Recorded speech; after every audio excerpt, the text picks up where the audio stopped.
समझ में आ गया? फिर से लिख लीजिए एक बार और अच्छे से। जिनके 2, 3 अथवा 5 कल्याणक होते हैं वे तीर्थंकर केवली कहलाते हैं। फिर उसके बाद आगे चलते हैं। दूसरे हैं सामान्य केवली।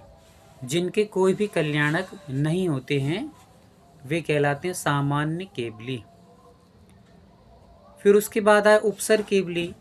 तो किसी के माध्यम से उपसर्ग होने पर जिनको केवल्य ज्ञान होता है, जैसे पार्श्वनाथ जी को हुआ,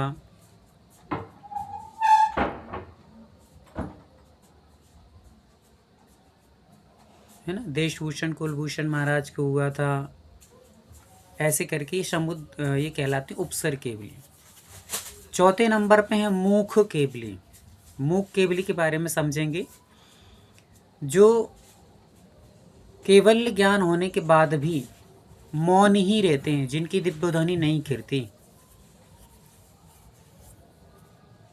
केवल ज्ञान होने के बाद भी जो मौन रहते हैं वे मूक केवली कहलाते हैं। उदाहरण पे अपन लिख सकते हैं, भरत चक्रवर्ती के 923 पुत्र।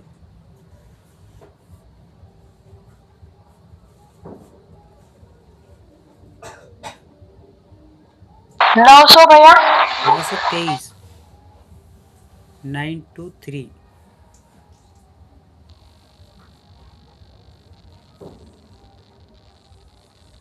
हो गया। चलिए अब आते हैं, चौथे नंबर हो गया। पांचवें नंबर पे कौन से समझे अपन ने? अनुबद्ध केवली ना, अंतःकृत केवली।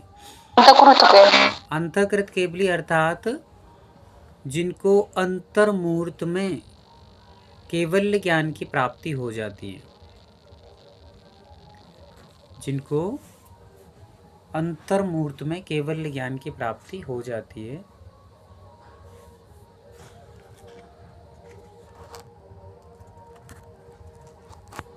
भैया जी और एक बात बताइए। जी क्या बोले आप?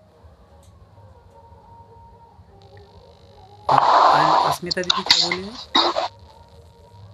अंतर्मुहूर्त जो आपने बोला ना, अंतर्मुहूर्त में केवल ज्ञान हो जाता है। अंतर्मुहूर्त मतलब कितना काल? हाँ हाँ ठीक है। अंतर्मुहूर्त मतलब कि 48 मिनट। ठीक है। और किसी ने कुछ पूछा? एक बार और मैं बता देता हूँ। जिनको अंतर्मुहूर्त में केवल ज्ञान की प्राप्ति हो जाती है, मतलब कि जो ध्यान में बैठते हैं ना वो, तो ध्यान में बैठते ही अंतर्मुहूर्त में उनका, जैसे भरत का उदाहरण लिख लीजिए, भरत चक्रवर्ती। इनमें भरत चक्रवर्ती जी को अंतर्मुहूर्त में केवल ज्ञान की प्राप्ति हो गई थी। जिनको अंतर्मुहूर्त में केवल ज्ञान की प्राप्ति हो जाती है। बहुत समय तक त्याग तपस्या करना नहीं पड़ता है। बहुत अधिक तप और त्याग में बैठे रहना, ध्यान करते रहना, ऐसा नहीं पड़ता है। वो जैसे ही ध्यान करने बैठेंगे और इतनी एकाग्रता से ध्यान लगाते हैं कि अंतर्मुहूर्त में वे केवल ज्ञान को प्राप्त कर लेते हैं। ऐसे भी एक्टिव बहुत पुण्यशाली जीव होते हैं, जैसे भरत चक्रवर्ती जी का उदाहरण आता है। आगे चलते हैं। अंतर्मुहूर्त 45 है 48 भैया मिनट्स। 48 मिनट्स।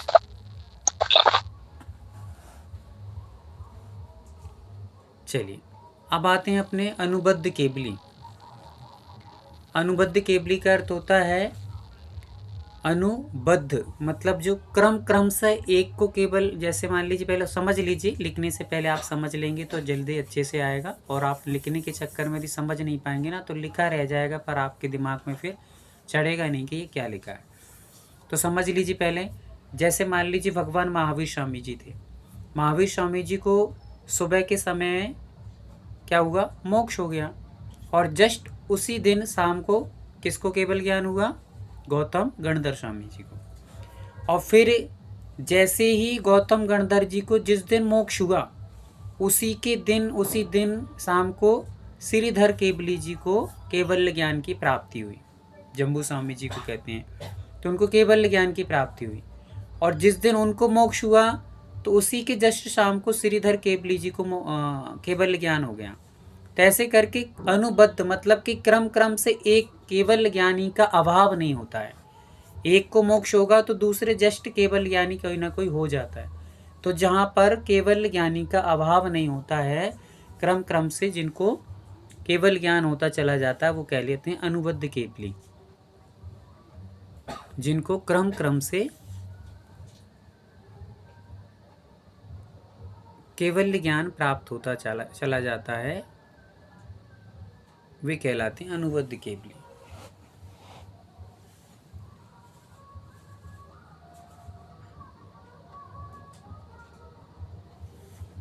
इस प्रकार से हम लोगों ने 7 प्रकार के केवलियों को समझा। अब जिज्ञासा किसी की कुछ हो तो पूछ सकते हैं, अन्यथा मैं आपसे एक जिज्ञासा। भैया अभी समुद्रघात का उदाहरण अनुबद्ध केवली का उदाहरण में बता दिए ना, गौतम गणधर हुए, जम्बू स्वामी हुए, श्रीधर केवली हुए, ये सब उदाहरण ही है। क्रम क्रम से इनको, एक को मोक्ष हुआ तो शाम को दूसरे को केवल ज्ञान हुआ, दूसरे को मोक्ष हुआ तो तीसरे को केवल ज्ञान हुआ, ऐसे करके। जी दीदी गौतम गणधर को कब बन रहा है जी? हाँ दीदी, गौतम गणधर को कब मोक्ष हुआ? कब हुआ ये तो अपन बाद में चर्चा करेंगे, अभी विषय अपना दूसरा चल रहा है। अच्छा अपन इस विषय को चलाएंगे। ठीक है भैया जी। हाँ। भैया जी समुद्रघात केवली अभी एक है। हाँ, समुद्रघात रह गया। समुद्रघात केवली समझ लीजिए, ध्यान से पहले समझेंगे फिर उसके बाद लिखेंगे। होशियार बच्चे पहले समझते हैं फिर लिखते हैं, कि लिखने में ही दिमाग लगाएंगे तो फिर समझेंगे भी नहीं। तो समझ लीजिए, जैसे मान लीजिए भगवान महावीर स्वामी हुए, एग्जाम्पल के लिए, कि भगवान महावीर स्वामी जी हुए तो उनको केवल ज्ञान हो गया था, और केवल ज्ञान होने के बाद ना काफ़ी समय तक उन्होंने उपदेश दिया, काफ़ी समय तक उन्होंने संसार में रह कर के उपदेश आदि दे करके फिर मोक्ष को गए। तो जो केवली भगवान होते हैं, और केवली भगवान होकर के अब उनके पास 4 कर्म तो नष्ट हो गए हैं। कौन कौन से नष्ट हुए हैं? ज्ञानावरणी, दर्शनावरणी, मोहिनी और अंतराय, ये 4 कर्म नष्ट हो चुके हैं। शेष कितने बचे? 4 बचे। कौन कौन से बचे? 4। हाँ बताइए। आयु, वेदनीय, नाम, गोत्र। हाँ, पहला आयु, नाम, गो, ये 4 कर्म शेष बचे। तो ये 4 कर्मों में ध्यान से समझ लीजिए, थोड़ा सा समझने वाला विषय है, बहुत टफ नहीं है, पर समझ लेंगे तो आपको बहुत अच्छे से आ जाएगा। नहीं समझोगे तो जीवन में कभी नहीं आएगा। अब मात्र 4 कर्म शेष बचे हैं, जिनको हम अघातीय कर्म कहते हैं। कौन कौन से हैं? आयु, नाम, गोत्र और वेदनी, ये 4 कर्म शेष बचे हैं। तो इनमें से आयु का भी छोड़ दीजिए एक साइड, और 3 को ले लीजिए एक साइड। जैसे मान लीजिए ये वेदनी हुआ, ये नाम हुआ, ये गोत्र हुआ, ये 3 कर्मों की स्थिति है ना, वो स्थिति थोड़ी सी कम है। स्थिति मतलब समझ लीजिए कि ये 2 घंटे में नष्ट होने वाले हैं ये तीनों। और आयु है कितनी बड़ी? 3 घंटे की। इनकी स्थिति कितनी बची? 2 घंटे की। और इसकी स्थिति कितनी है? 3 घंटे की। 3 घंटे। तो चारों कर्मों को बराबर करने के लिए, कि ये सब बराबर हो जाएंगे तो एक साथ नष्ट हो जाएंगे, कोई भी कर्म की स्थिति ज़्यादा आगे पीछे नहीं रहेगी। तो चारों कर्मों की स्थिति को बराबर करने के लिए केवली भगवान समुद्रघात करते हैं। समुद्रघात किसे कहते हैं वो भी मैं भी आपको बताने वाला हूँ। समुद्रघात का अर्थ होता है अपने आत्म प्रदेशों को फैला देना। आत्म प्रदेशों को क्या कर देना? फैला देना। अपनी आत्मा से बाहर, मतलब आत्मा से, शरीर से बाहर निकलते हुए पूरे आकाश में फैला देना, इसका नाम है समुद्रघात। अपने आत्म प्रदेशों को अपने शरीर के बाहर फैला देने का नाम है समुद्रघात। वे समुद्रघात भी 7 प्रकार के होते हैं, उनको अपन थोड़ा सा अभी समझेंगे। पहले विषय मुख्य ये समझ लेते हैं कि भगवान 4 कर्मों को बराबर करने के लिए, चारों की स्थिति को बराबर करने के लिए क्या करते हैं? समुद्रघात। तभी हम समुद्रघात की परिभाषा क्या बनाएंगे? जो केवली समुद्रघात के माध्यम से अपने कर्मों की स्थिति बराबर कर लेते हैं, उनको कहते हैं समुद्रघात केवली। जो केवली अपने चारों आघातीय कर्मों की स्थिति को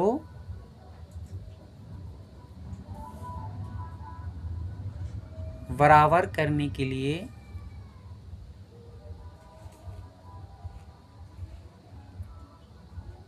समुद्घात करते हैं,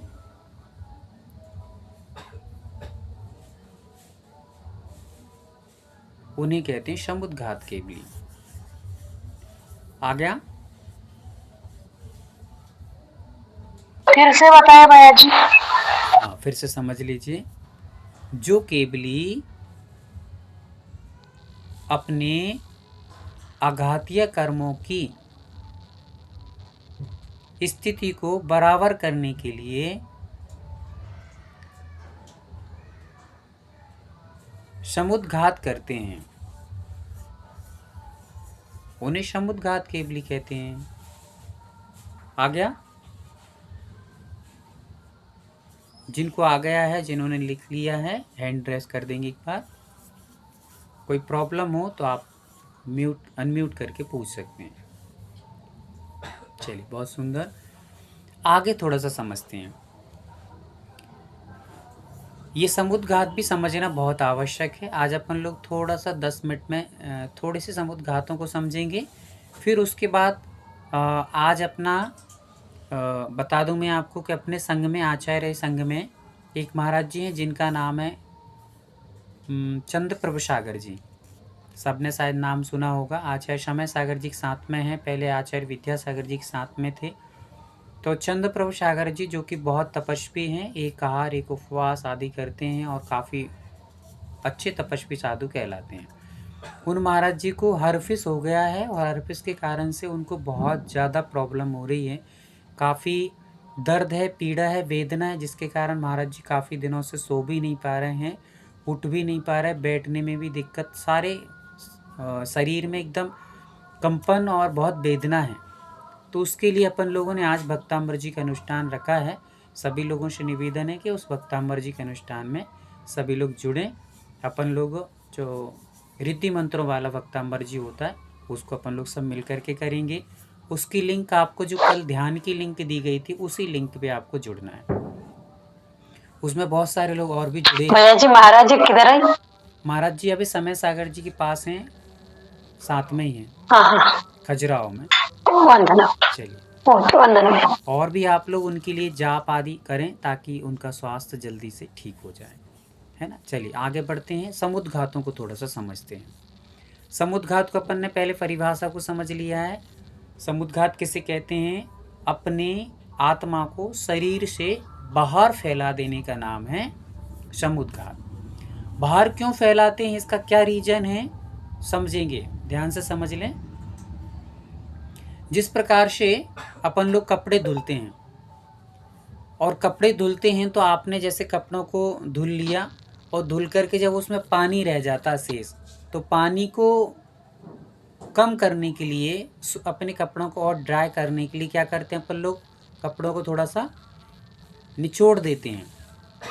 अच्छा, मान के चलिए कि आपने कपड़ों को ऐसा निचोड़ दिया है और निचोड़ कर यदि आपने किसी रस्सी वगैरह पर डाल दिया तो वो कितना टाइम लेंगे सूखने में, और यदि आपने उनको फैला कर, कपड़ों को फैला करके डाला है तो कितना टाइम लगेगा। सबसे ज़्यादा टाइम किस में लगेगा, फैला के डालने में जल्दी सूख जाएंगे, या फिर हमने निचोड़े और ऐसे ही डालने पर जल्दी सूख जाएंगे, किस में जल्दी?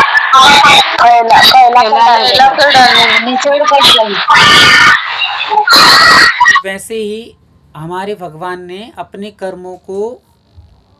कर्मों की स्थिति करने के लिए क्या कर दिया है, प्रदेशों को फैला दिया। जैसे प्रदेशों को फैलाया तो उनके कर्मों की स्थिति सूख कर मतलब कि कम हो करके बराबर हो जाती है। चारों कर्मों की स्थिति बराबर हो जाती है और फिर बराबर हो जाने के बाद भगवान केवल मतलब अपने ध्यान में लीन होते हुए आयु कर्म के साथ साथ तीनों कर्मों को भी नष्ट करके मोक्ष चले जाते हैं। यदि मान लो तीनों कर्म ज़्यादा स्थिति वाले होते और आयु कम होती तो भगवान को मोक्ष नहीं हो पाता, क्योंकि 3 कर्म शेष रह जाते। और यदि मान लीजिए 3 कर्म की स्थिति ज़्यादा होती, आयु कर्म कम होता, तो भगवान आयु कर्म के अनुसार जा नहीं पाते, 3 कर्म फिर शेष रह जाते। इसलिए सारे कर्मों को स्थिति बराबर होना चाहिए। आयु के साथ साथ आपका वेदी कर्म भी नष्ट हो जाए, नाम कर्म भी नष्ट हो जाए और गोत्र कर्म भी नष्ट हो जाए। तो चारों कर्म भगवान बराबर कर लेते हैं प्रदेशों को फैलाकर। अब चलते हैं आगे। 7 प्रकार के समुद्घात होते हैं, फटाफट समझेंगे, नामों को लिखेंगे। पहला समुद्घात होता है कसाय समुद्घात।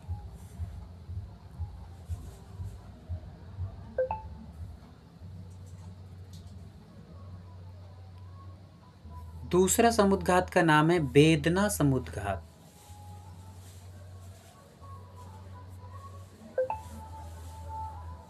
ये बहुत अनिवार्य विषय है और बहुत अच्छा विषय है। समुद्घात के माध्यम से जब अभी समझेंगे आप तो आपको लगेगा कि हम लोग वेदना का वेदना वेदना होती ना, पीड़ा उसको कहते हैं, तो वेदना वेदना वेदना वाह वाला। चलिए आगे चलते हैं।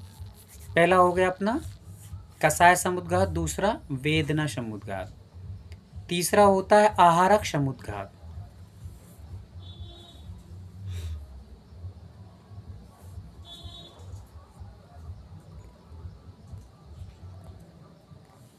आहारक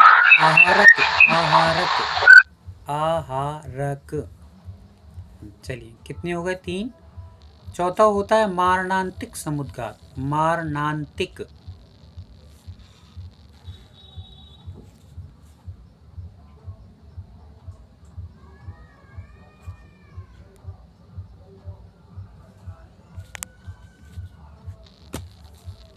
हो गया, मारणांतिक समुद्घात। फिर उसके बाद आता है तेजस समुद्घात। तेजस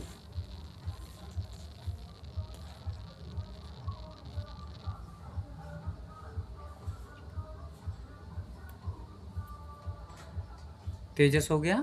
फिर उसके बाद आता है वैक्रियक समुद्घात। वैक्रियक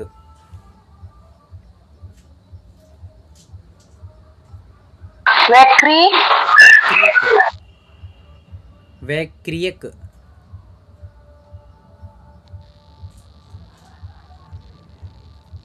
कितने हो गए हैं? 6 हो गए। कौन कौन से हुए? पहला हुआ कसाय समुद्घात, वेदना समुद्घात, आहारक समुद्घात, मारणांतिक समुद्घात, तेजस समुद्घात और वैक्रियक समुद्घात। अंत में होता है केवली समुद्घात।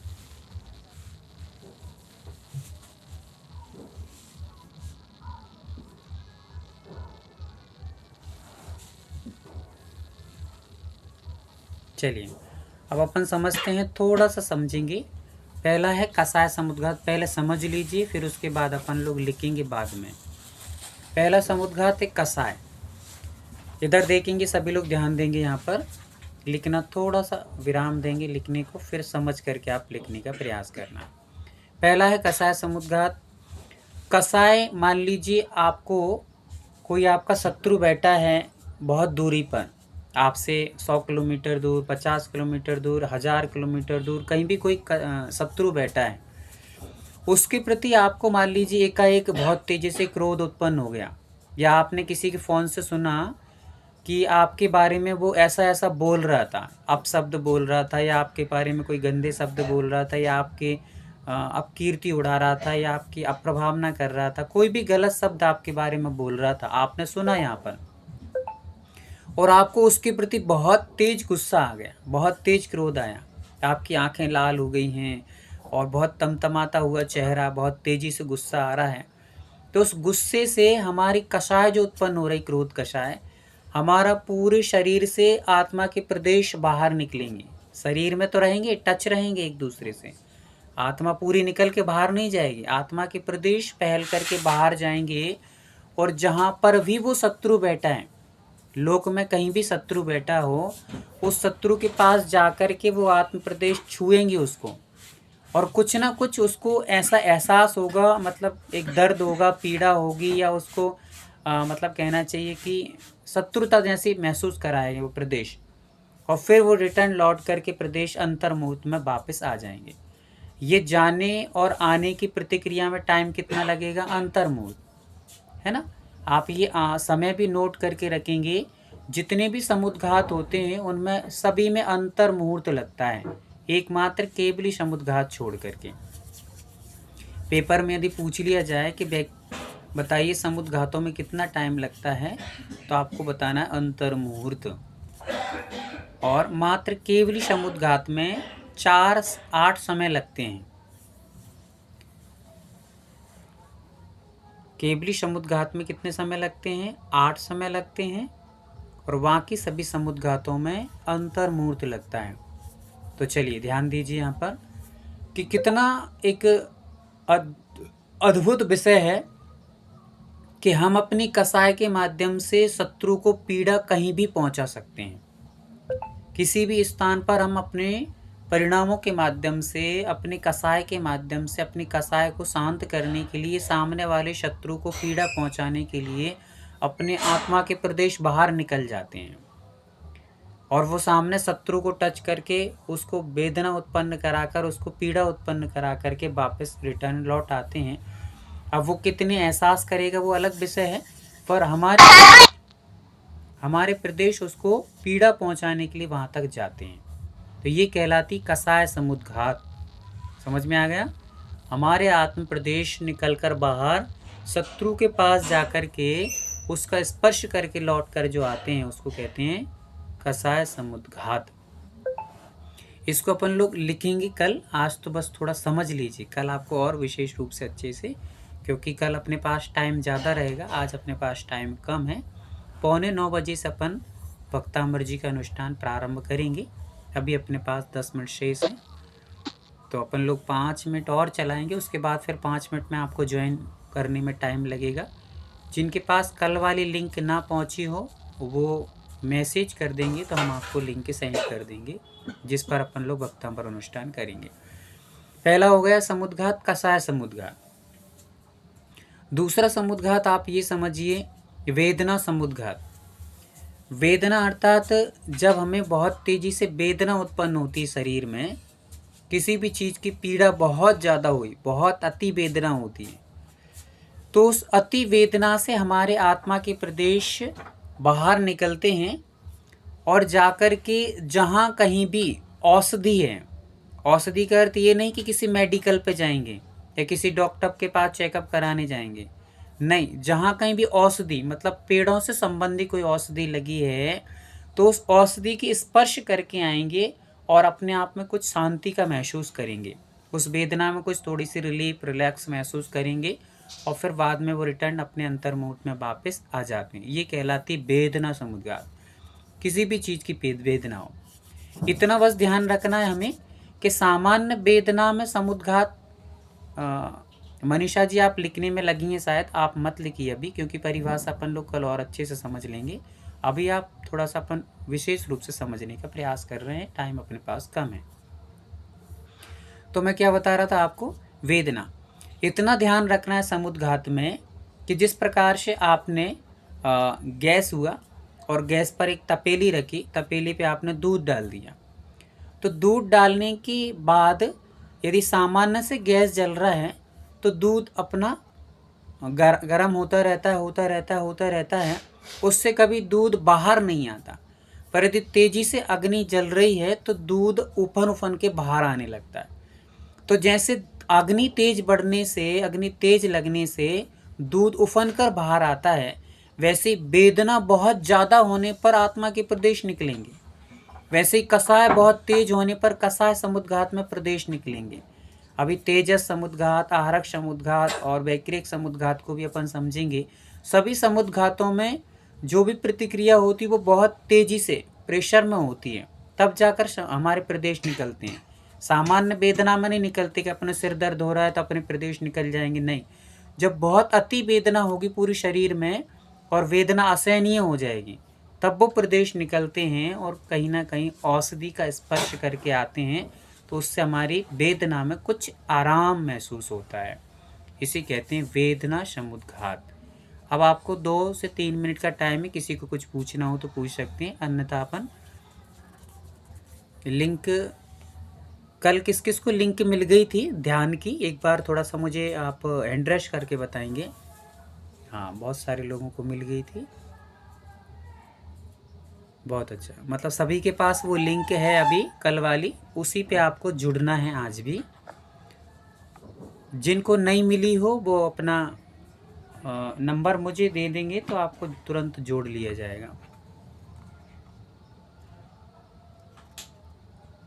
चलिए, किसी की कोई जिज्ञासा हो समुद्घात के दौरान तो पूछ सकते हैं। भैया जी वंदना भैया जी, हाँ, मुझे लिंक नहीं मिली। एक मिनट, आप कल ज्वाइन नहीं हुई थी क्या? कल वो डिस्कनेक्ट हो गया था चलो अपने आप से। कोई दिक्कत नहीं, कोई दिक्कत नहीं। एक मिनट आप, भैया जी, ध्यानधारा विद्योदय पाठशाला में लिंक नहीं भेजा है क्या वो? नहीं अभी ज्ञानोदय में कल भेजा था ना, कल सबको लिंक भेजी गई थी, ग्रुप में भी थी, आज फिर से भेज दे रहे हैं, कोई बात नहीं। दीदी अपना नंबर बोलिए। 97 97 66 66 44 44 1 1 303 1 के बाद क्या बोले आप? 303